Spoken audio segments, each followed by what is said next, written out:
اس وحدہ لا شریک کی تعریف اگر ہم لکھ کر کے ان رائٹنگ اگر ہم ریٹین میں کرنا چاہے تو سمندر کے پانی جنگلات کے درخت ختم ہو جائیں گے، لیکن ہمارے اور آپ کے رب کی تعریف لکھ کر کے اس کا حق ادا نہیں کر سکتے۔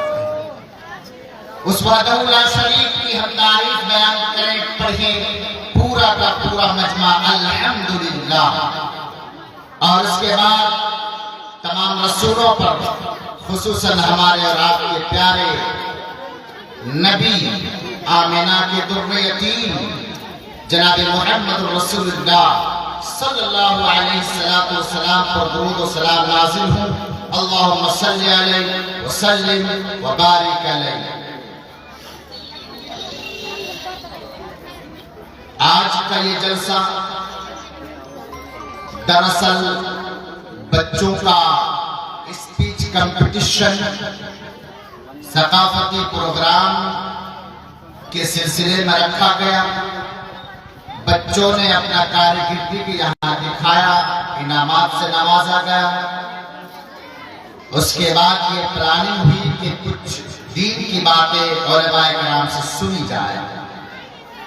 صدر صاحب جلوہ افروز ہیں، تمام علماء کرام یہاں پر ہیں، آپ تمام سامعین کا و سامعات کا میں شکر ادا کرتا ہوں، اور یہ دعا کرتے ہیں ہم سب کے اللہ تبارک و تعالیٰ اس ادارے جو ادارہ آپ کے گاؤں میں چل رہا ہے، اللہ اس کو کامیاب بنائے۔ محترم حضرات، اللہ تبارک و تعالیٰ نے اس سنسار کو بنایا، اس پوری کی پوری کائنات کو اللہ نے بنایا، حضرت آدم علیہ السلام کو بنایا اور اس دنیا میں انہیں بھیجا، اما حوا علیہ السلام کو اس دنیا میں بھیجا، اور پھر دھیرے دھیرے اسی سے نسل بڑھتی گئی، اولاد ان کے آتے گئے، اور ایک زمانہ ایسا آیا کہ اس دنیا میں انسانوں کی بھرمار لگ گئی۔ جب انسان اس دنیا میں رب کریم نے بھیجا تو ان کی رشد و ہدایت کے لیے بہت ساری کتابوں کو اللہ نے نازل فرمایا۔ توریت کو اللہ نے نازل فرمایا، زبور کو اللہ نے نازل فرمایا، انجیل کو اللہ نے نازل فرمایا، اور سب سے لاسٹ ریویلیشن، سب سے انتم پستک، انتم نبی جناب محمد رسول اللہ صلی اللہ علیہ وسلم پر ایک کتاب نازل فرمائی، جس کتاب کو آج پوری دنیا قرآن کریم کے نام سے جانتی ہے، جس کو انتم سندیشتا اور انتم پستک، سب سے پوتر گرانتھ قرآن مجید، لاسٹ ریویلیشن وہ ہے قرآن کریم، پوری دنیا اس کو جانتی ہے۔ آپ کو یہ بات جاننی چاہیے اور آپ کو اس کا علم رکھنی چاہیے کہ یہ کتاب کو اللہ نے عرش سے کھونا، اللہ نے لوح محفوظ سے آسمانی دنیا میں، اور پھر آسمانی دنیا سے 23 سال کی مدت میں جناب محمد رسول اللہ صلی اللہ علیہ وسلم پر نازل فرمایا ہے۔ یہ کتاب ایک ایسی کتاب ہے جو ہماری اور آپ کی رہنمائی کرتی ہے۔ ہمیں نماز کیسی پڑھنی ہے کتاب آپ کو بتا دے گی، ہمیں روزہ کیسے رکھنا ہے یہ قرآن آپ کو بتا دے گا، ہمیں حج کیسے کرنا ہے یہ قرآن ہمیں بتا دے گا، ہمیں شوہر کی عزت کیسے کرنی چاہیے یہ قرآن ہمیں بتائے گا، ہمیں اپنے بیویوں کی عزت کیسے کرنی چاہیے یہ قرآن ہمیں اور آپ کو بتائے گا، ہمیں جنت کا راستہ کیسے ملے گا یہ قرآن ہمیں بتائے گا۔ اِنَّا أَنزَلْنَاهُ فِي لَيْلَةِ الْقَدْرِ، اور یہ وہ کتاب ہے جس کو لیلۃ القدر میں میرے رب نے نازل فرمایا۔ یہ کتاب جسے ہم اور آپ الماریوں میں سجا کے رکھتے ہیں، ہم اور آپ تاکوں میں سجا کے رکھتے ہیں۔ یہ کتاب دراصل تاکوں میں سجانے کے لیے نازل نہیں کی گئی ہے، یہ کتاب کو الماریوں میں رکھنے کے لیے نازل نہیں کی گئی ہے۔ اس کتاب کو شوکیس اور گودریج کے اوپر ڈیکوریشن کے لیے رکھنے کے لیے نازل نہیں کی گئی ہے، بلکہ اس کتاب کو ہمارے اور آپ کی ہدایت اور رشد و ہدایت کے لیے نازل کی گئی ہے۔ اے انسانوں، ہم نے تمہیں کتاب دیا ہے، کتاب کو پڑھو، عمل کرو، جنت کا دروازہ کھلا ہے۔ کتاب کو نہیں پڑھو گے، عمل نہیں کرو گے، جہنم کا بھی ہم نے دروازہ کھول دیا۔ یہ ایک ایسی کتاب ہے جسے ہم اور آپ قرآن کہتے ہیں۔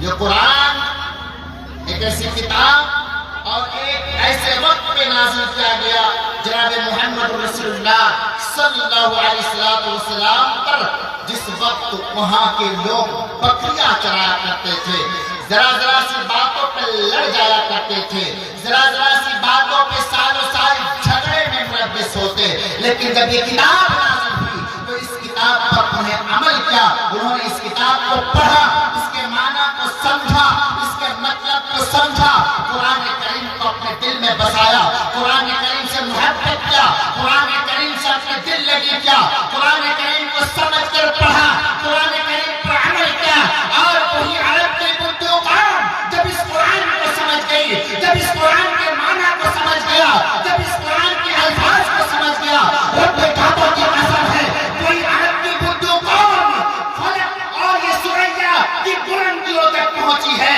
ان هذا الكتاب يرفع بهذا الكتاب اقواما ويدعو به آخرين، یہی کتاب ہے جس کو پڑھ کر کے قوم کبھی بلندیوں تک جاتی، اور آج اسی کتاب کو ہم نے چھوڑ کر کے کھائی اور پستی کی طرف چلے گئے۔ اللہ اکبر، اللہ اکبر، وہ معزز تھے زمانے میں مسلمان ہو کر، اور ہم کھا ہوئے تاریخ قرآن ہو کر۔ پہلے زمانے میں اللہ کے آسمان سے فرشتے آیا کرتے تھے، جھنجھنا گاؤں میں فرشتے آیا، رات 2 بجے، رات 3 بجے دیکھنا شروع کر دیا۔ اس گاؤں میں کون ہے جو اللہ کی عبادت میں مشغول ہے؟ کون ہے جو قرآن کریم کو پڑھتا ہے؟ کون اللہ کی بندی ہے جو قرآن کریم کی تلاوت کرتی ہے؟ کون قرآن کریم کو پڑھتی ہے؟ کون قرآن کریم کو پڑھتا ہے؟ اللہ کے فرشتے آتے ہیں، اللہ اکبر، دیکھتا ہے کہ اللہ کی ایک بندی مسجد میں بیٹھ کر کے، اپنے گھر کے کونے میں بیٹھ کر کے قرآن کریم کی تلاوت کرتی ہے۔ وہ فرشتے اللہ کے پاس جاتا ہے اور میں فلاں گاؤں میں گیا تھا، میں نے دیکھا رات 2 بجے تیری ایک بندی تیرے قرآن کریم کی تلاوت کر رہی تھی، قرآن کریم کو پڑھ رہی تھی اور رب سے دعا کر رہی تھی، یا پروردگار، جہنم کی آگ سے مجھے ڈر لگتا ہے، اے اللہ موت سے مجھے ڈر لگتا ہے، اے اللہ موت کی سختیوں سے مجھے ڈر لگتا ہے، اے اللہ قبر کے عذاب سے مجھے ڈر لگتا ہے، اے اللہ رات 2 بجے میں تیری کتاب کی تلاوت کرتی ہوں، اے اللہ رات میں تیری کتاب کو پڑھتی ہوں، اس سے اپنے گناہوں کی معافی مانگتی ہوں، اے اللہ میری گناہوں کو معاف کر دینا، اے اللہ میں نے اپنے شوہر کو ناراض کر رکھی ہے، اے اللہ تجھ سے معافی چاہتی ہوں، اے اللہ تو مجھے معاف کر دے۔ رب کعبہ کی قسم کھا کر کے کہتا ہوں، اگر کوئی رات 2 بجے قرآن کریم کو پڑھ رہی ہے، اگر کوئی رات 1 بجے قرآن کریم کی تلاوت کر رہی ہے، عرش والا فرشتوں کو بھیجتا ہے، فرشتے رب کے پاس جا کر کے کہتے ہیں، اللہ تیری بندی تجھ سے معافی مانگ رہی ہے۔ اللہ کہتا ہے، فرشتے تو گوارا نہ، میں تیرے توسط سے اور قرآن کریم کی تلاوت سے میں نے میری اس بندی کو معاف کر دیا ہے۔ یہ قرآن کریم ایک ایسی کتاب ہے، ایک ایسی کتاب ہے جس کو اللہ نے تمام کتابوں سے افضل بنا دیا ہے۔ وعثمان رضی اللہ تعالی عنہ قال النبی صلی اللہ علیہ وسلم خیرکم من تعلم القرآن وعلمہ۔ جھنجھنا گاؤں کے نوجوانوں، آپ مجھے اچھی طریقے سے جانتے ہیں، میں 4-5 سال پہلے یہاں پر آیا تھا تقریر کرنے کے لیے۔ آج آپ کو بتا کے جا رہا ہوں کہ اگر تمہیں دنیا میں سب سے بہتر آدمی تلاش کرنی ہے، اگر دنیا میں تجھے سب سے اچھا آدمی اور سب سے اچھا ویکتی کی تمہیں تلاش ہے، تمہیں جستجو موجود ہے تو وہ کون ہے؟ پیسہ کمانے والا، 4 ویلر میں چلنے والا، محل تعمیر کرنے والا، گھر بنانے والا، اچھا سوٹ بوٹ لگانے والا، یہ اچھے نہیں ہیں. اچھے وہ ہے جس کو میرے نبی نے اچھا کہا ہے. اور میرے نبی نے اچھا کس کو کہا ہے؟ آج آپ کے گاؤں میں مولانا عزیز صاحب، مولانا شمس الہدیٰ صاحب الحمدللہ ادارہ قائم کر دیا ہے. کیوں؟ کیونکہ اچھی انسان اس گاؤں میں بنایا جائے، اچھی بیٹیاں اس گاؤں سے پیدا ہو، اچھی لڑکیاں اس گاؤں کی بن جائے تاکہ مستقبل ان کا روشن ہو جائے، آخرت میں یہ کامیابی مل جائے. مدرسہ تحفیظ القرآن یہ قرآن کریم کی حفاظت کے لیے قائم کیا، اور ایک ایسے ویکتی بچوں کو ایک ایسا انمول خزانہ بنانا ہے جس کے بارے میں میرے انبیاء، میرے نبی آمنہ کے در یتیم جناب محمد رسول اللہ صلی اللہ علیہ وسلم نے فرمایا خیرکم من تعلم القرآن وعلمہ. دنیا والوں اگر تمہیں اچھا آدمی تلاش کرنا ہو، اگر اچھی لڑکی تلاش کرنی ہو، اگر اچھی ماں تمہیں تلاش کرنی ہو، اگر اچھی بیٹی تمہیں تلاش کرنی ہو، اگر اچھا سماج اور اچھا معاشرہ کی تمہیں تلاش اور جستجو ہے تو تم انہیں اچھا کہو جو قرآن کریم کو پڑھتا ہے، جو قرآن کریم کو سیکھتا ہے اور سکھاتا ہے. خیرکم من تعلم القرآن وعلمہ. امام نے فرمایا تم میں سب سے بہتر آدمی وہ ہے جو قرآن کریم کو پڑھتا ہے، قرآن کریم کو سیکھتا ہے اور سیکھ کر کے گھر میں بیٹھا نہیں رہتا ہے بلکہ وہ سماج کو قرآن سکھاتا ہے، سماج کے بچوں کو قرآن سکھاتا ہے، سماج کی بیٹیوں کو قرآن کی تعلیم سے آراستہ و پاراستہ کرتی ہے، سماج کی بیٹیوں کو قرآن کی تعلیم سے مزین کرتا ہے. یہ خیرکم من تعلم القرآن وعلمہ. دنیا کے تمام آدمی میں سب سے بہتر آدمی وہی ہے جو قرآن کو سیکھتا اور دوسروں کو سکھاتا ہے. آج کا تو نئے مولانا جس کے پاس مال ہے سب سے اچھا وہ ہے. ویڈیو بنانا آ جائے، ٹویٹر چلانا آ جائے، انسٹاگرام چلانا آ جائے، فیس بک چلانا آ جائے، ڈریم 11 میں میچ لگانا آ جائے، اسپیڈ میں گاڑی چلانا آ جائے، 4 ویلر چلانا آ جائے اور ہیئر کٹنگ الگ الگ کٹنگ کا طریقہ آ جائے، یہ سب سے بہتر ہے. سنو یہ سب سے جو اسلام کو چھوڑ کر کے دوسرے راستے پہ جاتا ہے، جو دوسرے قوم کے ہنر کو آزماتا ہے، جو دوسرے قوم کی اداؤں کو اپنے اندر پیدا کرتا ہے. اور آج کل کی ہماری بیٹیاں بھی اس طریقے سے خوب کرتی ہیں. انہیں پردہ پسند نہیں ہے، انہیں اسلام پسند نہیں ہے، انہیں شریعت پسند نہیں ہے، انہیں ماں باپ کی بات ماننا پسند نہیں ہے، انہیں شوہر کی خدمت کرنا پسند نہیں ہے. وہ شوہر جس کے بارے میں امام الانبیاء آمنہ کے در یتیم جناب محمد رسول اللہ پڑھیے صلی اللہ علیہ وسلم نے فرمایا ہے اے میری امت کی بیٹیوں، اے میری امت کی بیویوں، سنو رب کعبہ کی قسم ہے اگر تم رات میں اپنے شوہر کو ناراض کر کے سو گئی تو اگر تمہارا شوہر ناراض ہو کر کے الگ تھلگ ہو گیا، تم چاہے نمازیں پڑھتے رہو، تم چاہے قرآن کی تلاوت کرتے رہو، تم چاہے روزے رکھتے رہو، تم چاہے ذکر و اذکار کرتے رہو، اگر تمہارا شوہر ناراض ہے تو تیری کوئی بھی عبادت قابل قبول نہیں دی جائے گی. میرے بھائیو یہ کون سکھائے گا ہمیں اور آپ کو؟ یہ کون بتائے گا ہمیں اور آپ کو؟ یہ بتائے گا مدرسہ تحفیظ القرآن کے اساتذہ، یہ بتائیں گے مدرسہ تحفیظ القرآن کے علماء، یہ تمہیں بتائیں گے مدرسہ تحفیظ القرآن کے سنگ بنیاد رکھنے والے عالم دین. دنیا میں سب سے بہتر آدمی وہ ہے جو قرآن کو سیکھتا ہے اور دوسروں کو سکھاتا ہے. آج ہماری حالت یہ ہے کہ ہم نے قرآن پڑھنا چھوڑ دیا، ہم نے قرآن کی تلاوت کرنا بند کر دیا ہے. اللہ کے نبی جناب محمد رسول اللہ نے فرمایا میرے بھائی اور سے سننا کہ وہ گھر بڑا خراب گھر ہے جس گھر میں قرآن کریم کی تلاوت نہیں کی جاتی ہے. آج ایمانداری سے بتائیے کتنے گھروں میں قرآن قرآن کی تلاوت ہوتی ہے پورے جھنجھنا بستی میں، یہاں سے لے کر کے وہاں تک آپ تلاش کرو گے فجر کے بعد الا ماشاء اللہ ایک دو گھر کے علاوہ کہیں سے قرآن کی آواز نہیں سنائی دے گی۔ اور یہ قرآن پڑھنے والے کون ہوں گے؟ جس کی عمر 60 سال، جس کی عمر 80 سال، جس کی عمر 90 سال ہو گئے۔ ہمارا اور ہمارے جیسے نوجوان، مولانا عزیز صاحب کے جیسے نوجوان، کوئی بھی قرآن کو پڑھنے والا نہیں ملے گا، کوئی بھی قرآن نہیں پڑھے گا، انہیں پتہ ہی نہیں قرآن کیا ہے۔ موبائل کے بارے میں جانکاری بہت زیادہ ہوتی ہے۔ میرے بھائیو قرآن کی عظمت کو سمجھو۔ وہ قرآن بڑی پیاری حدیث بخاری کی روایت ہے اور لفظ مسلم کی بھی ہے۔ وعن عائشہ رضی اللہ تعالی عنہا قالت قال رسول اللہ صلی اللہ علیہ وسلم الماہر بالقرآن مع السفرة الكرام البررة والذي يقرأ القرآن ويتتعتع فيه وهو عليه شاق له أجران رواه البخاری واللفظ لمسلم۔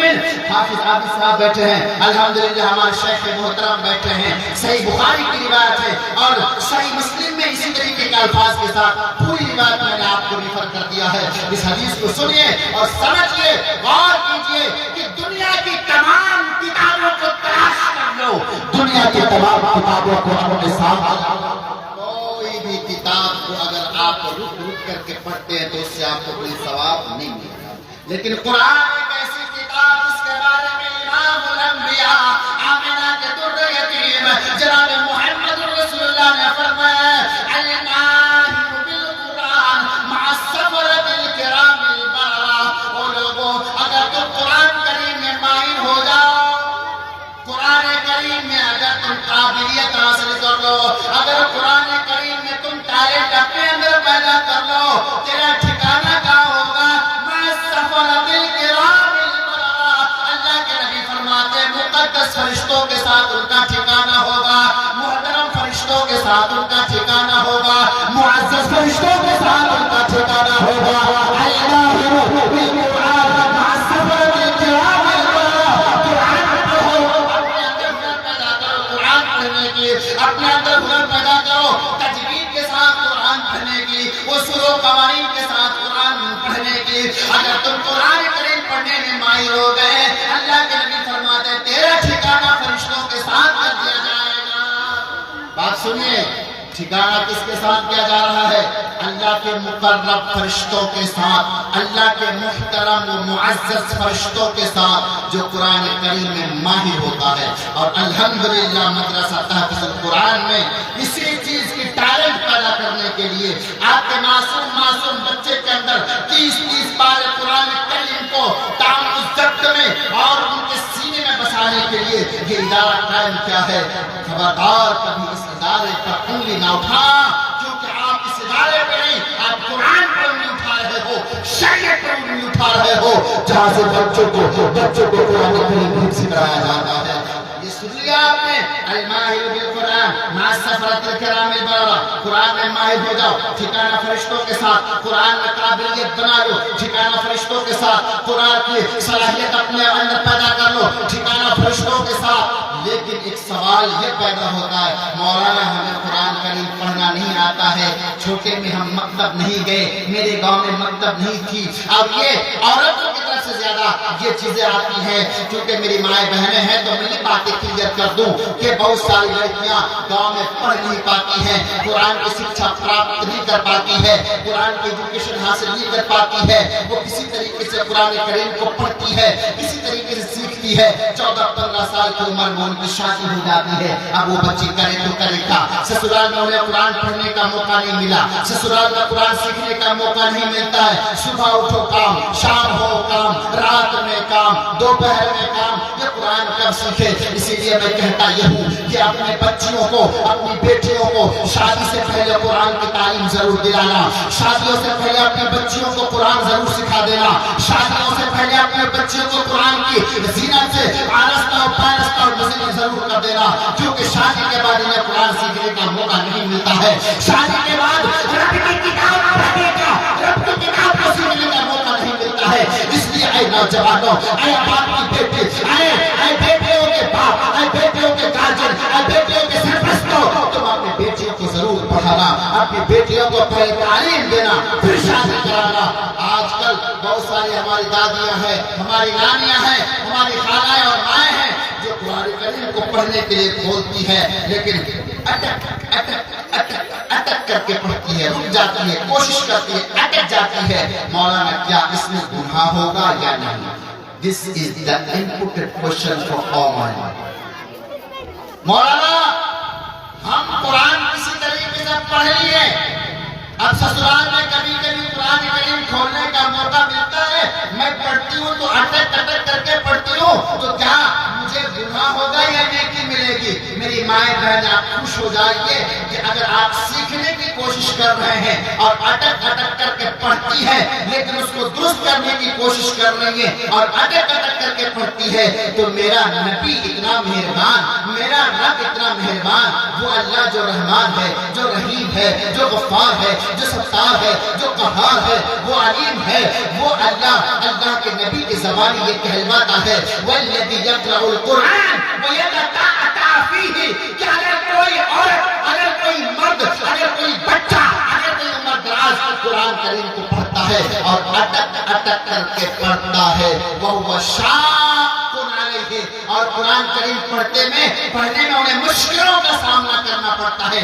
دشمنی پیش آتی ہے، لہو اجران، امام الانبیاء نے فرمایا ان کے لیے دوہرا بدلہ ہے، ان کے لیے ڈبل لیتی ہے، کیونکہ وہ ایک کوشش کر رہی ہے اور پڑھ رہی ہے۔ میرا رب اتنا خوش ہوگا کہ میرا بندہ قرآن کریم کو پڑھتا ہے اور پڑھنے میں اٹک جاتا ہے لیکن کوشش تو کرتا ہے یا کرتی ہے۔ میرے نبی نے فرمایا لہو اجران، ان کے لیے ڈبل بدلہ ہے۔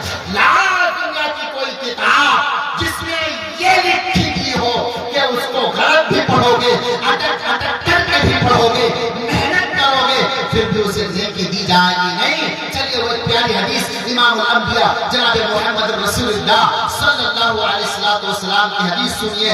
اللہ کے نبی فرماتے ہیں من قرأ حرفا من کتاب اللہ فلہ بہ حسنۃ والحسنۃ بعشر امثالها لا اقول الف لام میم حرف ولكن اقول الف حرف ولام حرف ومیم حرف۔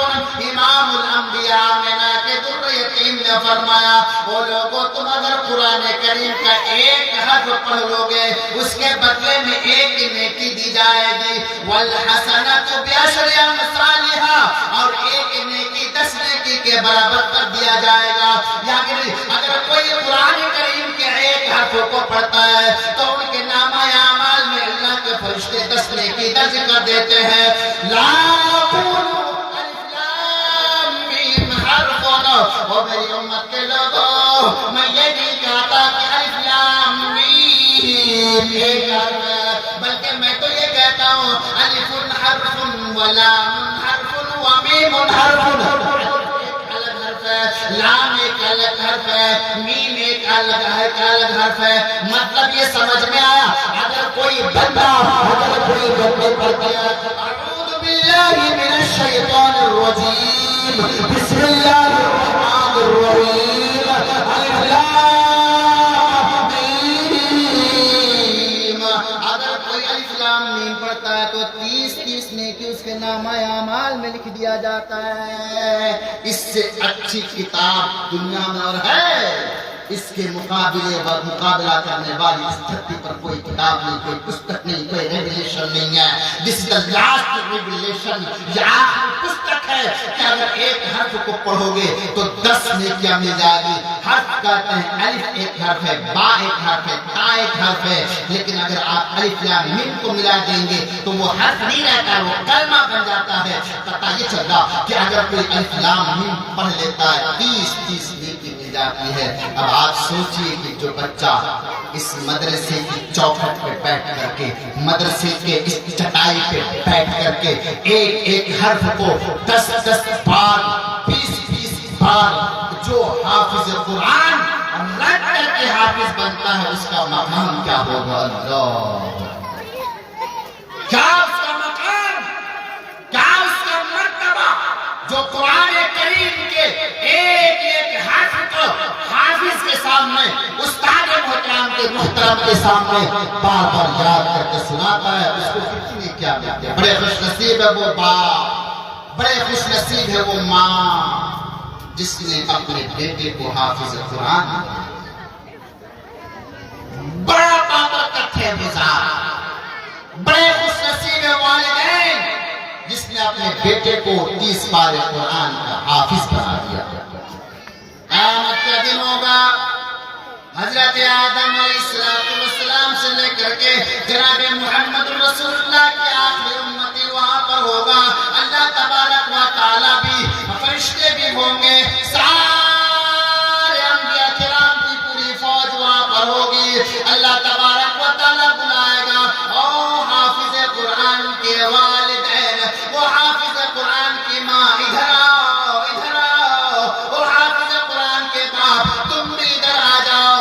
کہے گا اے اللہ، آج قیامت کا دن ہے، آج قیامت کا دن ہے، آج حساب و کتاب کا دن ہے، آج میزان کا دن ہے، نامہ اعمال دینے کا دن ہے۔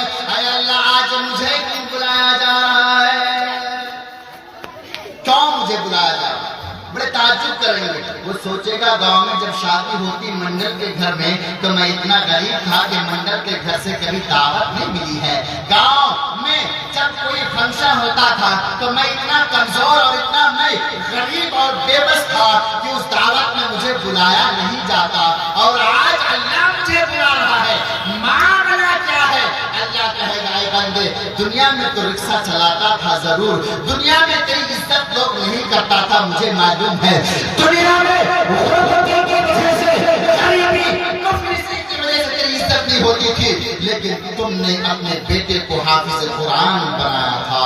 آج جب تم نے اپنے بیٹا کو حافظ قرآن بنایا، آج آؤ میں تیرے سر پہ تاج رکھتا ہوں، ماں کے سر پہ، باپ کے سر پہ تاج رکھا جائے گا، اور وہ تاج اتنا چمکے گا، اتنا چمکے گا، اتنا چمکے گا، اتنا چمکے گا کہ میرے نبی فرماتے جس طریقے سے سورج کو تم چمکتے ہوئے دیکھتے ہو، جب حافظ قرآن کے ماں کے سر پہ اور اس کے باپ کے سر پہ تاج رکھا جائے گا، اور وہ تاج سورج سے بھی زیادہ روشن ہوگا، تو پھر اندازہ لگاؤ کہ جو بچہ حافظ قرآن بنا، اللہ اسے کن نعمتوں سے نوازے گا۔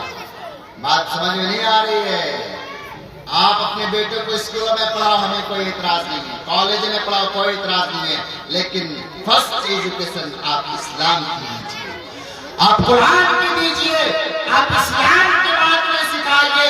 اللہ کی قسم کھا کر کے کہتا ہوں کہ اگر آج آپ اپنے بیٹے کو نہ پڑھایا، اپنے بیٹے کو قرآن نہ سکھایا، اپنے بیٹے کو نماز کا طریقہ نہ سکھایا، اپنی بیٹیوں کو نماز کا اصول نہ بتایا، اور اسکول میں ڈال دیا، یہ بچے اسکول میں جا کر کے انگلش تو بول جائیں گے، یہ بچے جا کر کے ہندی تو بول لیں گے، جا کے سائنسداں بن جائیں گے، لیکن جب تیرے جسم سے تیری روح نکل جائے گی، تیرا جسم سفید کپڑا میں لپٹ کر کے لوگوں کے سامنے رکھا جائے گا جنازہ پڑھانے والا، تیرا بیٹا انجینئر نہیں ہوگا بلکہ یہی مدرسے میں بیٹھ کر کے قرآن حفظ کرنے والے کو آواز دیا جائے گا، ہے کوئی نماز جنازہ پڑھانے والا؟ انجینئر خاموش، ڈاکٹر خاموش، سب خاموش، آئے گا سامنے تو حافظ قرآن آئے گا، تیرے لیے آخری دعا کریں گے، تیرے لیے حافظ قرآن کریں گے، آخری دعا اور مناجات کو کرے گا یہ حافظ قرآن کرے گا۔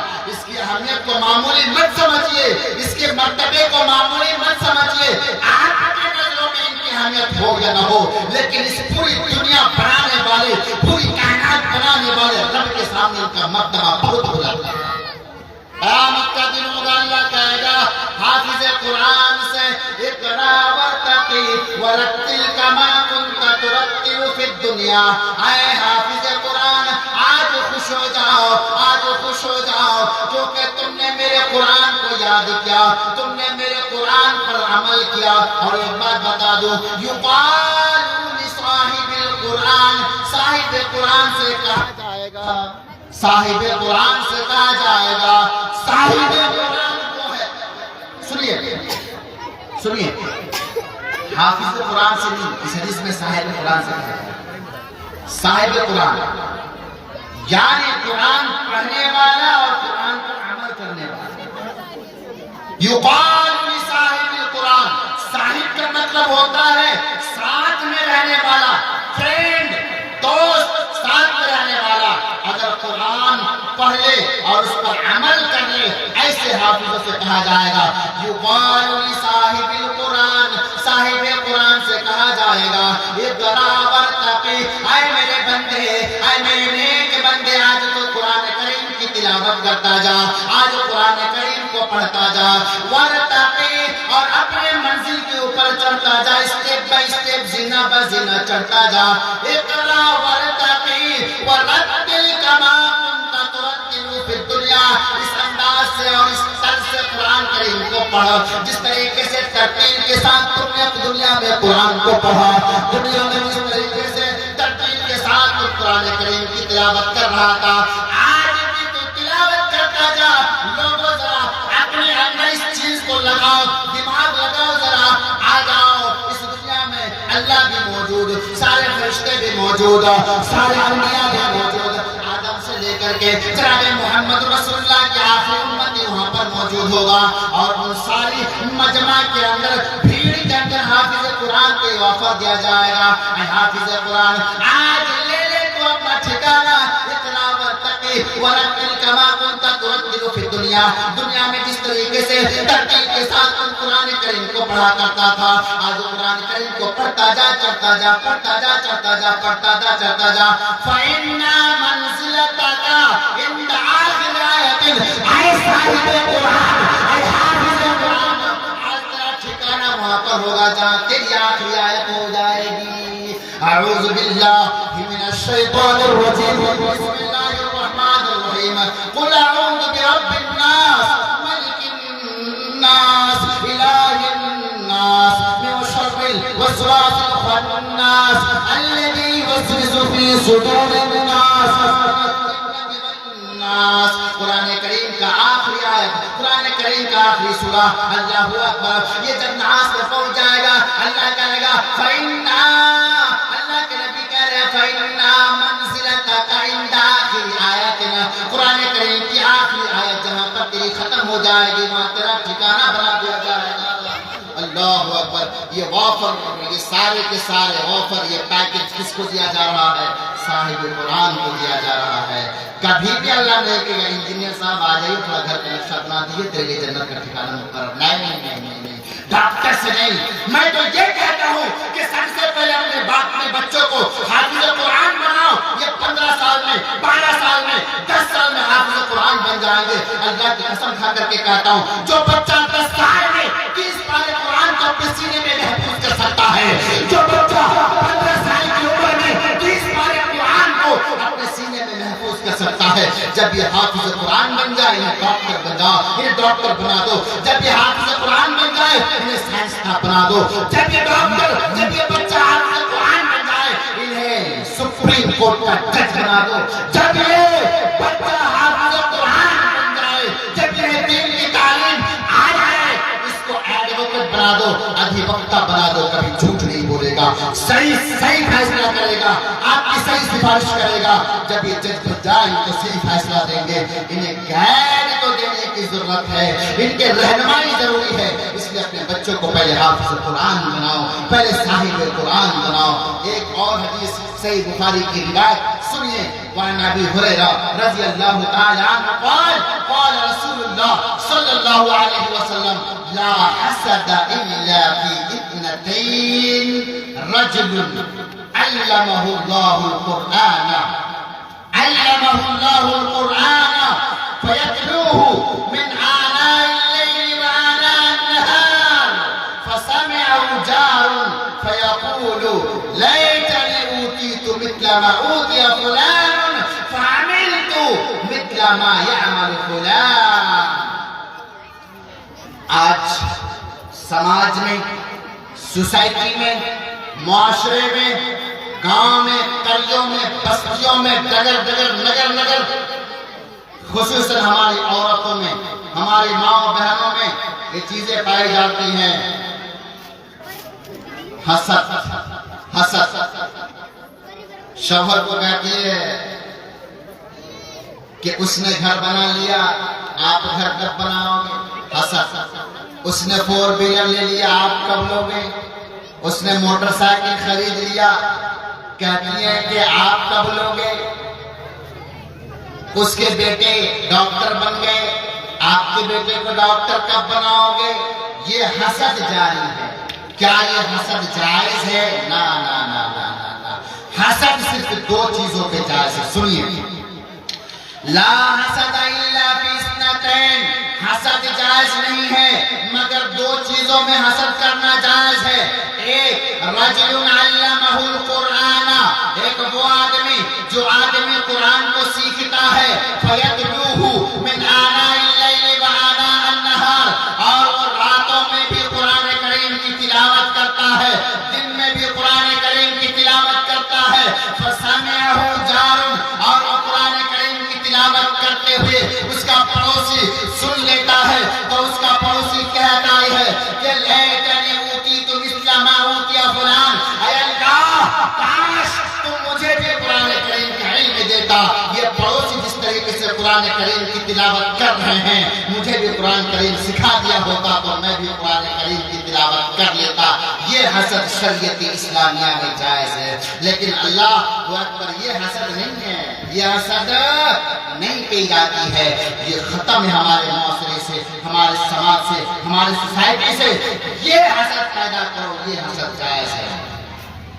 دوسرا، وَرَجُلٌ أَتَاهُ اللَّهُ مَالًا فَيُهْلِكُهُ فِي الْحَقِّ، ایک وہ آدمی جس کو اللہ مال عطا کرتا ہے، اللہ امیر بنا دیتا ہے، اللہ مال و زر سے نواز دیتا ہے، اور فَيُهْلِكُهُ فِي الْحَقِّ، اور وہ مال اللہ کے راستے میں خرچ کرتا ہے، دین میں خرچ کرتا ہے، شریعت کو بچانے کے لیے وہ مال کو خرچ کرتا ہے، اور دوسرا آدمی دیکھتا ہے کہ فلاں آدمی مدرسے میں 50,000 روپے تعاون کر دیا ہے، فلاں آدمی مسجد میں پیسہ دے دیا ہے، کاش اے اللہ تو مجھے بھی مال دیا ہوتا، اے اللہ تو مجھے بھی پراپرٹی کا مالک بنا دیا ہوتا، اے اللہ تو مجھے بھی مال سے نوازتا تو میں بھی اس بندے کی طرح خرچ کرتا جس طریقے سے یہ خرچ کر رہا ہے۔ یہ حسد شریعت اسلامیہ میں جائز ہے۔ اگر علم دے تو قرآن کریم کو پڑھو، حسد پیدا کرو قرآن کریم پڑھنے کا، حسد پیدا کرو اللہ کے راستے میں مال کو خرچ کرنے کا، اللہ کے راستے میں مال کو صرف کرنا، یہ حسد جائز ہے۔ حسد کس کس چیز میں ہم اور آپ کر رہے ہیں، کہاں ہم جا رہے ہیں بھٹکنا میرے بھائیو۔ یہ قرآن ایک ایسی کتاب ہے جو ہمیں بلندیوں تک پہنچا سکتا ہے، اور یہی قرآن ہمیں اور آپ کو ذلت و پستی کے کھائی میں گرا سکتی ہے۔ اگر ہم نے قرآن کو ترک کر دیا تو ہم برباد، اور اگر ہم نے قرآن کو سمجھ لیا تو پھر ہم آباد ہو جائیں گے۔ ہمیں توفیق نہیں ہوتی۔ حضرت عثمان غنی رضی اللہ تعالیٰ عنہ دشمنوں نے گھیر لیا، گھر کے اندر ہے، محاصرہ کر لیا، چاروں طرف سے دشمنوں نے گھیر لیا۔ روزے کی حالت میں حضرت عثمان غنی رضی اللہ تعالی عنہ قرآن کریم کی تلاوت کرنے میں مشغول اور مصروف ہیں۔ حضرت عثمان غنی کی بیوی نائلہ رضی اللہ تعالی عنہ دوڑ کر کے آتی ہے، خبر دیتی ہے میرے سر کا تاج عثمان غنی، آپ قرآن کریم کی تلاوت کر رہے ہیں، دشمنوں نے چاروں طرف سے محاصرہ کر لیا ہے، دشمنوں نے ہمارے گھر کو گھیر لیا ہے۔ اب وہ وقت دور نہیں کہ آپ پہ تلواریں چلنی شروع ہو جائے گی، آپ کے گھر کو بدن سے الگ کر دیا جائے گا، آپ کے گلے کو کاٹ دیا جائے گا۔ دشمن تیر لے کر آ گئے، دشمن تلوار لے کر کے آ گئے، دشمن خنجر لے کر کے آ گئے۔ اے میرے سر کے تاج پڑھنا بند کر دیجئے، دشمن سے بچنے کی کوشش کر لیجئے۔ یہ دشمن آ گئے آپ کو مارنے کے لیے، آپ کو قتل کرنے کے لیے۔ حضرت عثمان ابن عفان رضی اللہ عنہ، عثمان غنی رضی اللہ تعالیٰ عنہ جواب دینے لگے، اے میری بیوی نائلہ رضی اللہ تعالیٰ عنہ، تمہیں کیا معلوم ہے یہ قرآن کریم کی میں تلاوت کر رہا ہوں، مجھے معلوم ہے کہ میرے گھر کو دشمنوں نے گھیرا ہے، کچھ دیر کے بعد میرے گلے کو الگ کر دیا جائے گا، مجھے معلوم ہے کہ میرے جسموں کے اندر تلوار چلا دی جائے گی، مجھے معلوم ہے کہ میری روح پرواز ہو جائے گی۔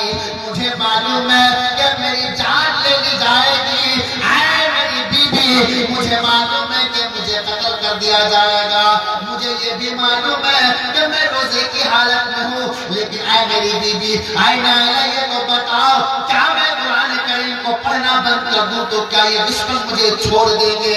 کیا میرے یہ قتل نہیں کریں گے؟ کیا میرے سامنے مجھے شہید یہ لوگ نہ کریں گے؟ میں قرآن کو پڑھوں تب بھی قتل کر دیں گے اور نہ پڑھوں تب بھی مجھے قتل کر دیں گے۔ اے میری بی بی حضرت کہ جب میرا قتل کیا جائے، جب میرے جسموں کو ٹکڑوں ٹکڑوں میں بانٹ دیا جائے، جب میرے گلے میں چھریاں چلا دی جائے، جب میرے جسموں میں تلوار چلائی جائے تو میری نظر آخری کتاب قرآن مجید پر ہو۔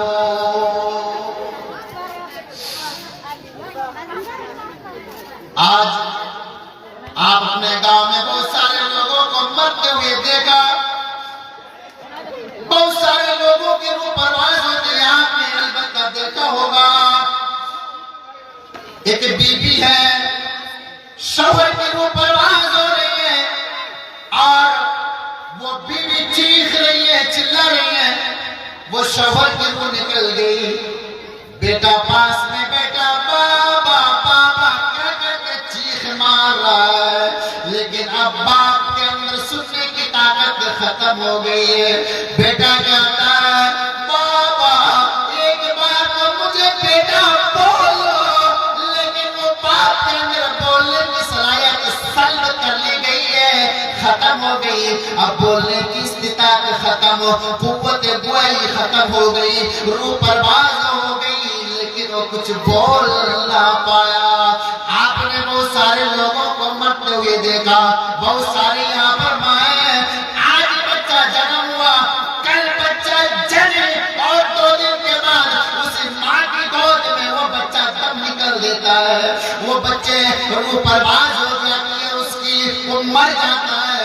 اللہ اکبر، وہ ماں کو کتنی تکلیفوں کا سامنا کرنا پڑتا ہے، لیکن ماں کو معلوم ہے، ایک ماں کو پتا ہے کہ 2 دن کا بیٹا، 3 دن کا بیٹا، 4 دن کا بیٹا جب ماں کے سامنے اس کی روح پرواز ہوتی ہے، ماں کو کتنا درد ہوتا ہوگا، ماں کو کتنی تکلیفوں کے سامنا کرنا پڑتا ہوگا۔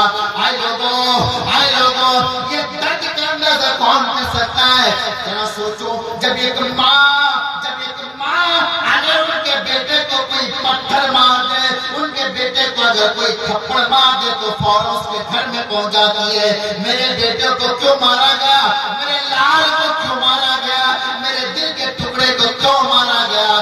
جب اس بیٹی کی روح پرواز ہوتی ہے تو ماں کو کتنی تکلیفوں کا سامنا کرنا پڑتا ہے۔ اللہ اکبر، ایک واقعہ میں بتاتا ہوں پھر اپنے موضوع کی طرف آؤں گا۔ حضرت ابو طلحہ رضی اللہ تعالیٰ عنہ، ان کے گھر میں ایک بچہ بیمار پڑتا ہے، نام ہے عمیر۔ اللہ کے نبی سے اس سے مذاق کیا کرتے تھے، ماں یا عمیر ما فعل نغیر، اے عمیر تو نے نغیر کو کیا کہ پرندے کا نام ہے، پرندے کے ساتھ کہتے تھے۔ یہ بچہ بیمار پڑتا ہے، انہیں بخار شدید آتا ہے، یہ بیمار پڑتا ہے۔ ام سلیم رضی اللہ تعالیٰ عنہ کہتی ہے، اے میرے شوہر آپ کام میں چلے جاؤ، کچھ پیسے کما کر کے لے کے آ جانا، کچھ پیسے تاکہ دوا کا انتظام ہو جائے، دوا کا بندوبست ہو جائے، میرے بچے کو دوا دے دیا جائے، میرے بچے کی طبیعت ٹھیک ہو جائے۔ ایک ماں جب اس کا لال، اس کا دل کا ٹکڑا، اس کا کلیجے کا ٹکڑا، اللہ اکبر، جب بیمار مبتلا ہو تو ماں کتنی پریشان ہوتی ہے۔ گھر میں کوئی پیسے کا انتظام نہیں ہے، کوئی دینار اور درہم کا بندوبست نہیں ہے۔ ام سلیم اپنے شوہر کو کہتے ہیں، ہاں میرے شوہر جاؤ کام میں چلے جاؤ، کچھ پیسے لے کر کے آ جانا تاکہ میرے بیٹے کا علاج کر دیا جائے، میرا لال ٹھیک ہو جائے گا۔ اب ام سلیم کے کہنے کے مطابق وہ گھر سے باہر نکل گئے، کام میں چلے گئے۔ جب یہ کام میں چلا گیا، گھر سے نکل گیا تو کچھ ہی دیر کے بعد عمیر کا انتقال ہو گیا۔ ام سلیم کے لاڈلے کی روح پرواز ہو گئی، آنکھوں میں آنسو آ گئی، رونے لگا، میرے لال کا انتقال ہو گیا، رونے لگ گئی، لیکن کرے تو کرے کیا؟ اچانک اسے یاد آیا کہ اگر میں ابھی واویلا مچاؤں گی، اگر میں ابھی زور زور سے روؤں گی تو میرے پڑوسی کی عورتیں سن لے گی، میرے پڑوسی کے لوگ سن لیں گے، وہ لوگ بھی آ جائیں گے، فوراً اپنی آنکھوں سے آنسو کو روکتی ہے اور اپنے مرے ہوئے بیٹے سفید کپڑا میں لپیٹ دیے اور لپیٹ کر کے گھر کے کونا میں رکھ دیتی ہیں۔ کوئی موبائل کا زمانہ نہیں، کوئی ٹیکنیکل کا زمانہ نہیں، اپنے شوہر تو کام میں چلا گیا، اسے کیا معلوم ان کے بیٹے کا انتقال ہو گیا۔ آج کل اگر بیٹے کو بیمار پڑتے ہیں، شوہر دلی میں ہو، بمبئی یا پنجاب میں ہو، اگر بیٹا بیمار پڑتا ہے فوراً سیل پر اٹھاتا ہے، ہاں جی میرے بیٹے کی طبیعت خراب ہو گئی، ڈاکٹر کو بولیے دوا کا انتظام کر دے گا۔ یہ سارے موبائل کا زمانہ، یہ سارے سویدھا، یہ اختراعات ایجادات کا زمانہ، یہ سویدھا تو آج ہو گیا ہے، اس زمانے میں کوئی ایجادات نہیں، کوئی اختراعات نہیں، کوئی موبائل کا زمانہ نہیں۔ بیوی اپنے بچے کو سفید کپڑے میں لپیٹ کر کے گھر کے کونا میں رکھ دیتی ہے اور خود وہ سنورتی ہے، جا کے نہاتی ہے، اپنی آنکھوں سے آنسو کو روکتی ہے۔ کیوں روکتی ہے؟ اگر کسی کا بیٹا مر جائے تو کوئی ماں کیسے چپ ہو سکتی ہے؟ کوئی ماں اس بات کو کیسے برداشت کر سکتی ہے؟ اپنی آنکھوں سے کیسے آنسو کو روک سکتی ہے؟ لیکن وہ روک رہی ہے۔ کیوں؟ کیونکہ وہ قرآن کی سمجھدار تھی۔ کیوں؟ کیونکہ وہ قرآن کو جانتی تھی۔ کیوں؟ کیونکہ وہ اللہ کے نبی کے فرمان کو جانتی تھی کہ جب بھی شوہر گھر سے باہر سے گھر آئے، چاہے تمہاری تکلیف گھر میں کتنی بھی ہو، چاہے تمہاری لڑائی ساس سے ہو جائے، تمہاری لڑائی جیٹھن سے ہو جائے، تمہاری لڑائی جا سے ہو جائے، تمہاری لڑائی کسی سے بھی ہو، لیکن جب شوہر شام میں گھر واپس آئے تو نیک بیوی کی پہچان یہ ہے کہ وہ اپنے شوہر کو مسکراہٹ کے ساتھ استقبال کرے۔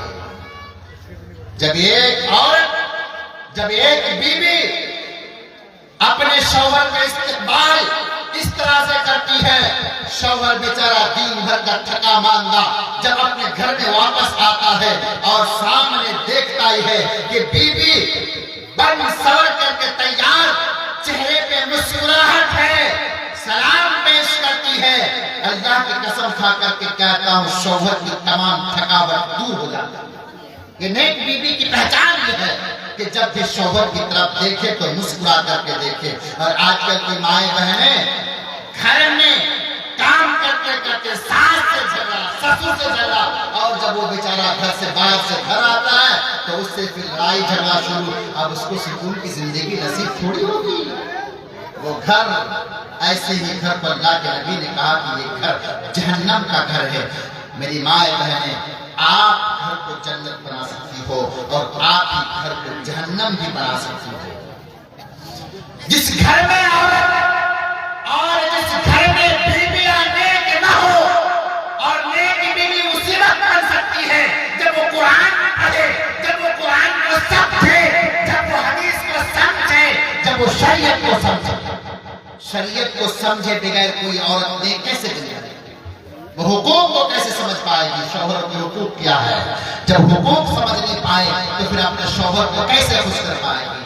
ام سلیم رضی اللہ تعالی عنہ اپنے بیٹے کو سفید کپڑے میں لپیٹ کر کے گھر کے کونا میں رکھ دیتی ہے، نہاتی ہے، غسل کرتی ہے اور شوہر کے لیے کھانا بناتی ہے، شوہر کے لیے کھانے کا انتظام کرتی ہے، نیا کپڑا پہنتی ہے، بن سور کر کے تیار ہوتی ہے خوبصورت بن کر کے۔ اللہ اکبر۔ میری ماں تم یہاں پر بیٹھے ہو، میں تم سے پوچھ رہا ہوں، تم بتاؤ کیا اگر تمہارا بیٹا مر جائے، تمہارے بیٹے کے اگر روح پرواز ہو جائے، تمہارے بیٹے کی لاش اگر تمہارے نظروں کے سامنے میں ہو، کیا تم کھانا بنا لو گی؟ کیا تم غسل کر لو گی؟ کیا تم نیا کپڑا پہن لو گی؟ اللہ کی قسم یہ صبر ہم میں نہیں ہے، نہیں کر سکتے ہو۔ ام سلیم بن سج کر کے تیار، شام کا وقت ہے، شوہر گھر میں آتا ہے، بیوی گھر کے دروازے میں آ کر کے شوہر کا استقبال کرتی ہے۔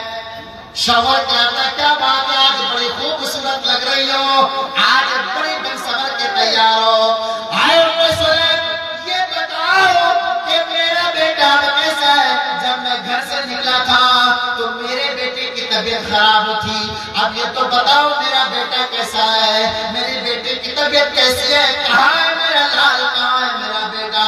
ام سلیم کہنے لگی آئے میرے سر کے تاج، وہ پہلے سے آرام ہے، آپ کو پریشان ہونے کی ضرورت نہیں ہے، ہمارا لاڈلا پہلے سے زیادہ آرام میں۔ کہنے لگے پہلے میرا بیٹا کو دکھاؤ۔ ام سلیم کہنے لگی آئیے جی پہلے ہم کھانا کھا لیتے ہیں۔ کھانا لگایا گیا، کھانا کھانے کے بعد میاں بیوی میں ہم بستری ہوئی، ہم بستری ہونے کے بعد غسل کیا، غسل ہونے کے بعد ام سلیم اپنے شوہر کو کہتی ہے آئے میرے شوہر ایک سوال میں کرتی ہوں، اس سوال کا جواب دینا۔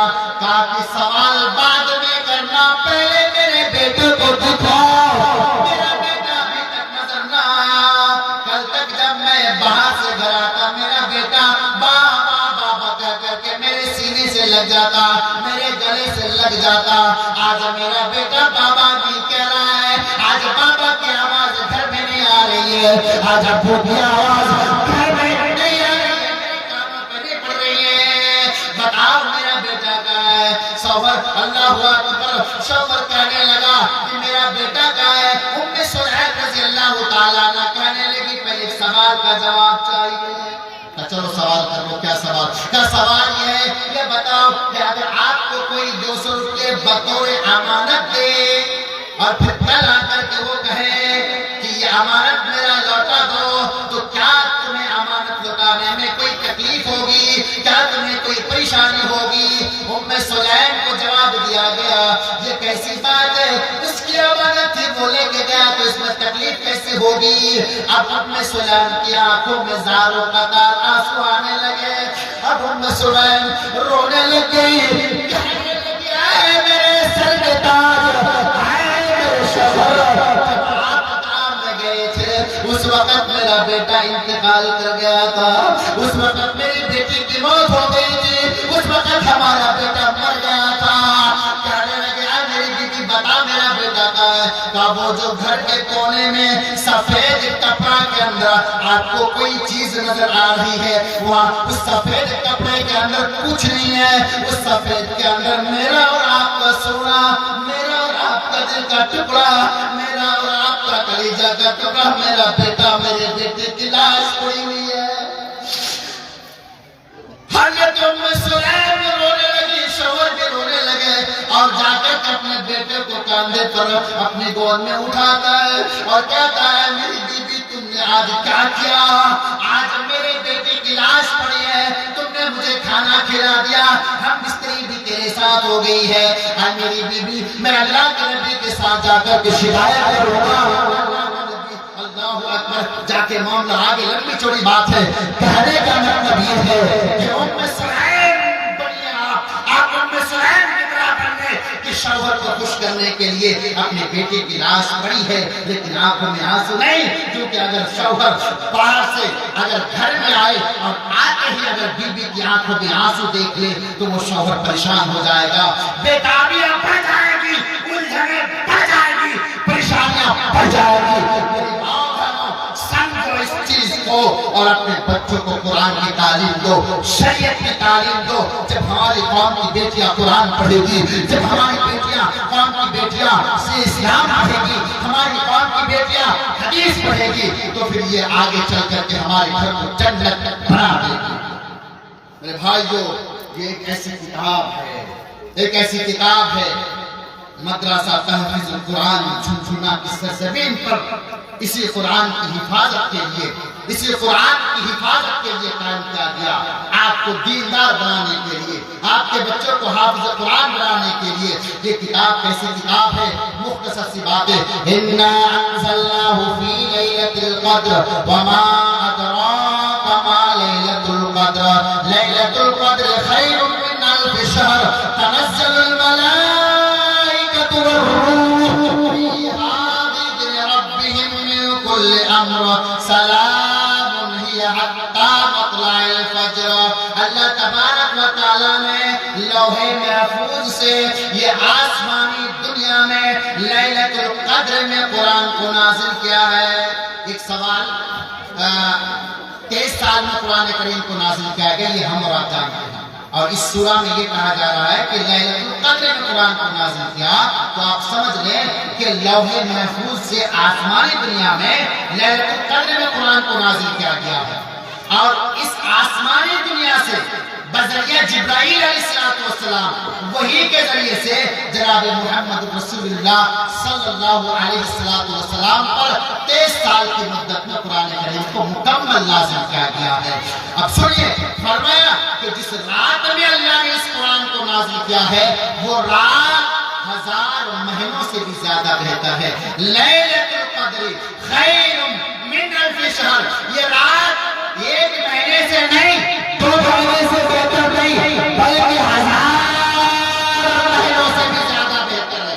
1000 مہینوں سے تقریباً 84 سال سے بھی زیادہ بہتر یہ شب قدر کی رات ہے۔ اور آج ہم اور آپ، ہمارا نوجوان شب قدر میں موبائل میں ٹائم پاس کر رہا ہے، پب جی میں ٹائم پاس کر رہا ہے، ویڈیوز میں ٹائم پاس کر رہا ہے، راستے میں بیٹھ کے ٹائم پاس کر رہا ہے۔ لیکن میں مبارکباد دیتا ہوں میری ماں اور بہنوں کو، قوم کی بیٹیوں کو، قوم کی امانتوں کو، قوم کی ماں کو، کہ یہ ہماری بہنیں، یہ ہماری بیٹیاں لیلۃ القدر میں کمر بستہ ہو کر کے راتوں کو جاگا کرتی ہے، راتوں کو قرآن پڑھا کرتی ہے۔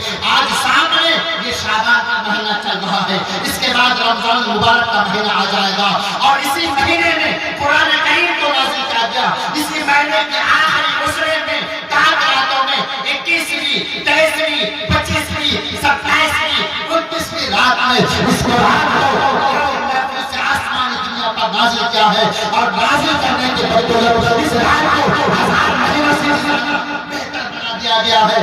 اس لیے اس رات کو تلاش کرو، اس رات کو تلاش کرو۔ 84 سال سے بھی جتنی عبادت کرنے سے آپ کی نیکی ہوگی، اس رات میں جاگنے سے اتنی نیکی آپ کو مل جائے گی۔ 84 سال آپ عبادت کریں گے، جتنی نیکی آپ کو ملے گی۔ اگر آپ نے اس رات میں جاگ لیا 21ویں، 23ویں، 25ویں، 27ویں، 29ویں رات اگر آپ نے جاگ لیا ہے تو گویا کہ آپ نے 84 سال، گویا کہ آپ نے 84 سال کی عبادت کے مقابلے پہ آپ نے ایسا کام کیا کہ 84 سال تک آپ عبادت کریں گے۔ جتنی نیکی آپ کو ملے گی اس رات میں جاگنے کی وجہ سے اتنی نیکی آپ کو نامۂ اعمال میں درج کر دیا جائے گا۔ ہو جائیے اور ابھی سے من بنا لیجئے۔ اما عائشہ رضی اللہ عنہا فرماتی ہے جب رمضان کا آخری عشرہ آتا، امام الانبیاء اپنے تمام ازواج، اپنے تمام بیویوں سے یہ بات کہتے، اے میری بیویوں، اے میری بیٹیوں، تیار ہو جاؤ، کمر کس لو، تیار ہو جاؤ، کمر بستہ ہو جاؤ۔ پوری کی پوری رات تمہیں جاگنی ہے، اللہ کی عبادت کرنی ہے، قرآن کریم کی تلاوت کرنی ہے، لیلۃ القدر کی فضیلت اور اہمیت کو سمجھنی ہے، اور اس میں نیکیاں کرنی ہے۔ اللہ کے نبی اپنی بیویوں کو جگایا کرتے تھے، اللہ کے نبی خود جاگا کرتے تھے، اور اس رات میں قرآن کریم کی تلاوت زیادہ سے زیادہ کی جائے۔ اور ایک دعا لیلۃ القدر کی جو آپ سب کو یاد ہوگا، اللہم انک عفو تحب العفو فاعف عنی۔ اگر یاد نہیں ہے تو یاد کر لیجئے، کیونکہ وہ رات آنے والی ہے جس رات میں ہمیں اور آپ کو یہ پڑھنی ہے۔ اللہ اکبر۔ اس رمضان کے مہینے میں کم سے کم ارادہ بنائیں گے کہ ایک بار کم سے کم قرآن کریم کو ہم ختم کریں گے آرام سے۔ اگر ایک دن میں آپ نے ایک پارے قرآن کو پڑھ لیا تو 30 دن میں آپ کے 30 پارے قرآن کریم مکمل ہو جائیں گے۔ قرآن کریم کو پڑھیے، ایک حرف پڑھنے سے 10 نیکی مل جاتی ہے۔ میری ماں و بہنوں، یہ رمضان کا مہینہ ہے، شہر رمضان الذی انزل فیہ القرآن ھدی للناس وبینات من الھدی والفرقان۔ یہ اسی رات میں اور اسی مہینے میں اللہ نے قرآن کریم کو نازل کیا ہے، اس لیے یہ قرآن کریم میں ہمیں اور آپ کو بتا دیا ہے کہ میں نازل ہوا ہوں رمضان میں، اور نازل ہونے کی وجہ سے تمام مہینوں میں بہتر بنا دیا گیا ہے۔ اور جس رات میں یہ قرآن نازل کی گئی ہے اس رات میں قرآن کریم نازل ہونے کی وجہ سے تمام راتوں میں سب سے بہتر رات بنا دیا گیا ہے، اور 1000 مہینوں سے بھی زیادہ بہتر رات امام الانبیاء صلی اللہ علیہ وسلم نے اس بات کو قرار دیا ہے۔ اس لیے اسلام کے نوجوانوں مجمع کے نوجوانوں، مولانا عزیر صاحب اور حافظ جناب شمس الحق صاحب، اللہ اکبر اللہ اکبر، یہ ادارہ قائم کیا ہے، آپ کا سپورٹ اس میں ہونا چاہیے۔ آپ اپنے بچے کو قرآن پڑھائیے، اپنے بچے کو حافظ قرآن بنائیں گے، اپنے بچے کو صاحب قرآن بنائیں گے، اپنے بچے کو عالم قرآن بنائیں گے، اپنے بچے کو محافظ قرآن بنائیں گے۔ انا انزلنا انا نحن نزلنا الذکر وانا له لحافظون، میرے رب نے فرمایا ہے میں نے اس قرآن کو نازل فرمایا ہے اور ہم حفاظت کریں گے۔ اللہ اکبر، اور اللہ نے اس حفاظت کی ذمہ داری لے لی ہے۔ اس قرآن کی حفاظت اللہ اس طریقے سے کرتا ہے کہ 10 سال کے بچے کے سینے پہ 30 پارے قرآن کو محفوظ کر دیتا ہے۔ اللہ اکبر، یہ قرآن کریم ایک ایسی کتاب ہے جس کو قرآن کریم زیادہ علم ہو، جس کو قرآن کریم زیادہ یاد ہو، اللہ کے نبی فرماتے ہیں کہ اگر جگہ کی تنگی ہے اور ایک قبر میں 2 آدمی کو رکھنی ہے تو سب سے پہلے اس کو اتارا جائے گا جو قرآن کریم کا زیادہ جاننے والا ہے، امام اسے بنایا جائے گا جو قرآن کریم زیادہ جاننے والا ہے۔ اللہ اکبر، حضرت عبداللہ ابن عباس رضی اللہ تعالیٰ عنہ، اللہ اکبر، حضرت عمر فاروق اللہ کہا کرتے تھے کہ ابن عباس کو کیوں میٹنگ میں بلایا جاتا ہے، یہ تو چھوٹا بچہ ہے۔ اللہ اکبر، جواب دیا گیا کہ اس لیے کیونکہ یہ قرآن کریم کے جانکار ہے، اس لیے اس کو بٹھایا جاتا ہے۔ جو انسان قرآن کریم کو جانتا ہے اس کا مقام دنیا میں تو ہے ہے، دنیا میں تو اس کی عزت ہے، لیکن آخرت میں اس کا مقام اور مرتبہ، اس کی شان، اس کی عظمت، اس کا بول بالا کیا ہوگا، میں نے بتا دیا کہ اللہ کہے گا پڑھتا جا چڑھتا جا۔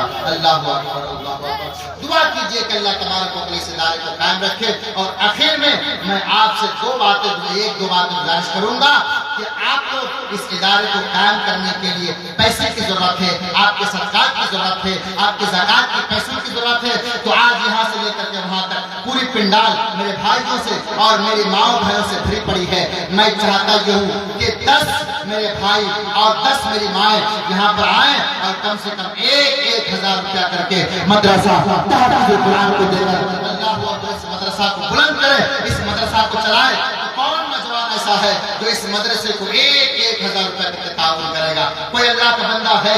اللہ اکبر، ان اللہ اشترى من المؤمنین انفسهم واموالهم بان لهم الجنہ۔